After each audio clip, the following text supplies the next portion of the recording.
ઘર કા ભેદી લંકા ઢાય આ કહેવત એક સગા ભાણિયાએ સાર્થક કરી છે. સુરતના કીમ ગામ નજીક ધર્મભક્તિ અપાર્ટમેન્ટમાં ઉજ્જવલ તોમરના ઘરે ચોરી થઈ હતી. આ ચોરી અંગે પોલીસને જાણ કરવામાં આવી હતી. ત્યારબાદ જાણવા મળ્યું કે રોકડ રકમ અને ઘરેણાં મળીને કુલ 5.73 લાખ રૂપિયાની ચોરી થઈ છે. પોલીસને તપાસમાં લાગ્યું કે કોઈ જાણભેદુ હોઈ શકે અને હકીકતમાં એવું જ થયું. પોલીસે પડોશી તેમજ ઘરે આવવા જવા કરતા સગા સંબંધીઓની હિલચાલની ગતિવિધિઓ પર નજર રાખી અને માહિતીના આધારે સગા ભાણીજ અને તેના સાગરીતની ધરપકડ કરી લીધી.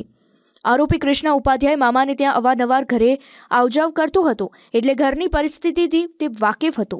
બાદમાં તેણે ચોરીનો પ્લાન ઘડી નાખ્યો. આરોપીએ પોલીસને ગુમરાહ કરવા માટે ઘરની બારીનો કાચ તોડી નાખ્યો, જેથી આ ચોરી કોઈ રીઢા ગુનેગારોએ ચોરીને અંજામ આપ્યું હોય તે રીતના સાબિત થઈ શકે.